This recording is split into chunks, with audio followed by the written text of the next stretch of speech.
We've got Gavin McKenna joining us, fresh off a hot weekend.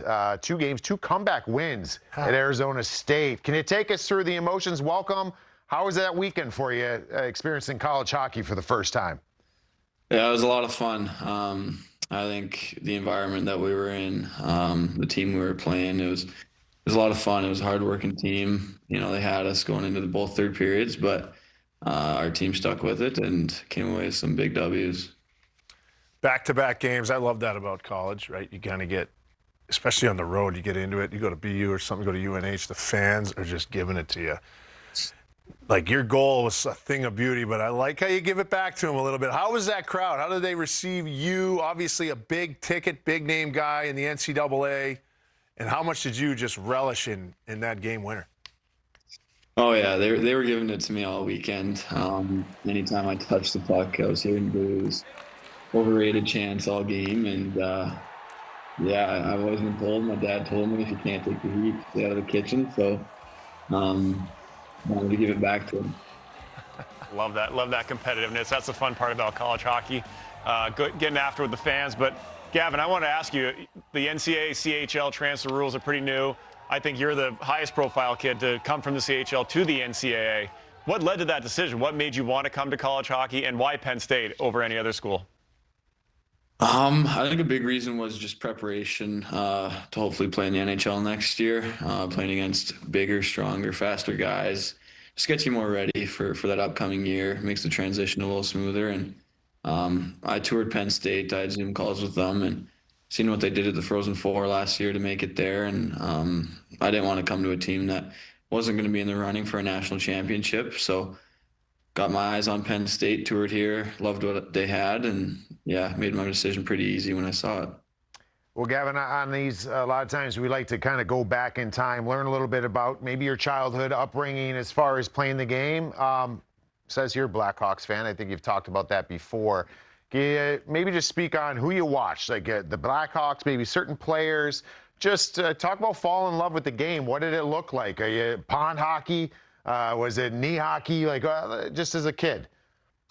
Yeah, I was a big Blackhawks fan. I loved Patty Kane, loved his creativity. So I grew up with a backyard rink. My dad would make one every year for me. So I spent hours out there just working on stuff that, you know, I saw him do, creative stuff, stick handling through things that my dad built for me, and spent hours out there. My dad spent a lot of time building that rink, so I would always want to repay him with spending hours out there. And he'd come out there and skate with me. We'd do one-on-one stuff. We'd do some drills. And I think that's where my game kind of took off, is from that outdoor rink. Do you guys, when you go home for winter break, are you going to, will he set up the outdoor rink still? Or is that kind of all done now?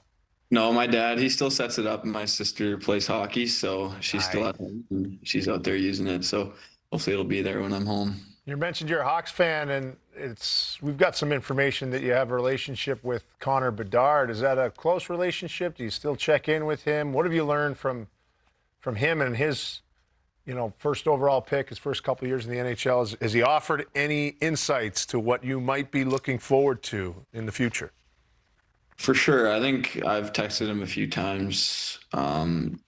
We've gone through similar things, with fans and with pressures and stuff. And I've had chances to talk to him about it. He's been very, very helping, and he's always willing to give me some advice. He's a guy I can kind of lean on, and I think he'll be big for me this year as well. I'm sure we'll have similar stories to tell, and some of the experience I'm probably going to go through, he's gone through. So I'm sure he's going to be willing to help me.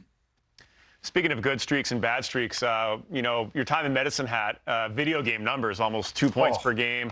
And the thing that popped out to me was a 54-game point streak. When things are going really well, sometimes as a young player, it's hard to stay consistent and focused. And as you said, you're inevitably going to have some bad stretches. How do you deal with it mentally, the consistency, the focus to stay on task and not be distracted by a 54-game point streak while you're in it? Yeah, I think for sure it's easy to get in your own head, especially when you're on a point streak. I think as time goes on, as the year went on, my team was obviously very good. We were lucky enough to win the championship, so I had a lot of good guys to lean on. I think if it's ever getting too much, I was able to text my family, obviously, if the pressure was getting to me. And honestly, sometimes taking a step away from the game and regrouping and going and hang out with your team and hang out with the boys, I think that's huge. It helps your mental game a lot. What happened in the games you didn't get a point in? Like, 'cause you must remember all 2 of them. How many were there? Both of them. Yeah, I don't know, just tough nights. How fun is hockey when you score that was a every Tuesday, 7-point night? What was that one like? That was a good one. Yeah. Going my way, it seemed like anytime we got a chance, it was in the back of the net. Oh, that's That's unbelievable. Imagine? No, I cannot. No, I can't I either. cannot imagine it at all. It was never like that ever for me. penalty killer. I want to ask you this. This is really interesting learning about your First Nation heritage. I saw this that you wore a special vest to World Juniors this past year made by your grandmother. Can you talk to us about that and what it means to you as far as your family heritage? Yeah, I'm very proud of being Indigenous. My grandpa, he went to residential school, so to see how far he's come from and the stuff he's gone through, as I've gotten older, I've started to hear some of his stories, and it motivates me. I'm very proud to be Indigenous, my community back home. The support I get from them, it pushes me every day to kind of motivate kids, and it motivates myself to do it for them because they've done a lot for me. I got to know, how far is the travel from back home in the Yukon to Penn State? It's probably 3 or 4 flights to get here. Road trips won't bother this guy at all. You must be you're ready. You're nails. Oh, yeah. Speaking of which, well, Whitehorse Yukon, big outdoorsman. What else do you like to do away from the rink? We talked a lot of hockey. You mentioned the outdoor arena you grew up on. What else do you like to do when you're home? And I'm sure you're outdoors quite a bit up there. Yeah, I like to fish. I like to dirt bike side by side. Used to like to skidoo. Obviously, I'm not there for winters anymore, but big outdoors guy. I like to golf, hang out with my buddies, spend time with my family. Yeah. There's always going to be comps with the trajectory and the projections of you as a player. Brian and I both played with Sidney Crosby, most competitive guy. No matter what it is, throwing tape balls in the garbage in the locker room, he will not stop until he wins. So I was kind of told you got a little bit of a ping pong battle going with your coach there, Guy Godowski at Penn State. How's that going? I heard he's won a few here. Are you going to just not let that go until you win, or how's that working? Yeah, at some point I'll challenge him here again, and I'll take his throne, and then if he wants to play me, I'll play him and try to hold my title down. Knows where to find you. Yeah. I love that. I love that. Never let it. No, don't let that go. You got to have that title. Sid wouldn't let me leave his house once. It was like 3 a.m. He was playing this. Ping pong? A variation of ping pong. Adults. We'll leave it at that. A variation of ping pong. Oh, it's good stuff. Oh, it's the best. We do a little part of this segment here called What Were You Thinking? And it's just essentially photos of you or videos, and we just want to know what's going through your head the moment these certain things happen. So if you can remember this and maybe talk us through your thought process. Yeah, I remember skating down the ice, getting a pass from my teammates. Saw a bit of a one-on-one. Pulled it behind me to try to get away from the defender, and then saw my winger coming down the left side. Kind of threw it behind my back, put it in a space for him to receive it, and it made it through a couple skates there, and he was able to put it in the back of the net. That's what you call Right. putting a team in the blender.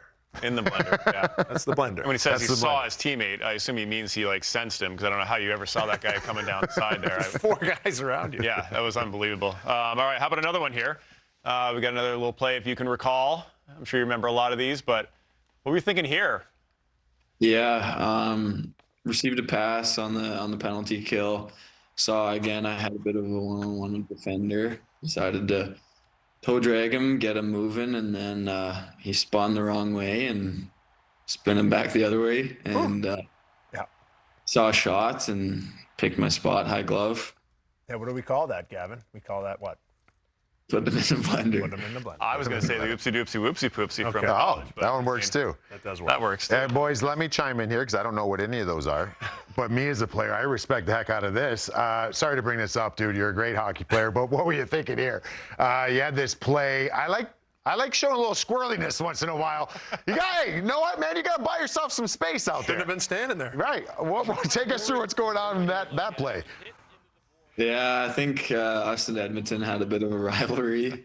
This guy it wasn't on camera, but he was feeding my head into the glass there before. So let my frustrations get the better of me. Looks like you wanted to cross-check him, but then you realized half your stick was missing.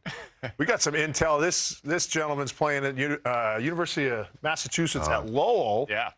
Be interesting if you guys might meet up in the playoffs. What do we call that? If that other stuff's the blender, that's the wood chipper. That's the hatchet. That's yeah. the wood chipper Yeah, right there. I like that. Yeah. Well, that's just, you go to the dark side for a minute. You have to, though. That's important. All right, we got the last one here. We think this might be goal of the year. Your thoughts? Yeah, I think I was on the kill again. Wow. One-on-one with the defender, threw it behind my back and tried to get him reaching, and he fell for it, so I spun him back the other way, and their guy set a bit of a screen for their goalie and took my shot and picked it high glove again. The backhand drag Yeah. after at the end was the unbelievable part. The whole thing was. But right here, pulling that and just getting that in shooting position. And let me ask you real quick before we let you go. Why 72? Always been? I was born in 2007 and went to Medhat, and number was taken and switched it to 72, just flipped the numbers around, and I thought it was a pretty unique number, so kind of wanted to stick with it. Yeah, seems Okay, to we'll see be those in, working. pro shops pretty soon. Yeah.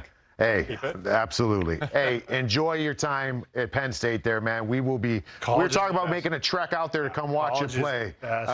Robert didn't Enjoy go your to time. college. I He's an have idiot. nothing. I have no idea what they're talking about. I'm sure you're gonna have a blast. We have a blast watching you and talking to you here. Thanks for joining us.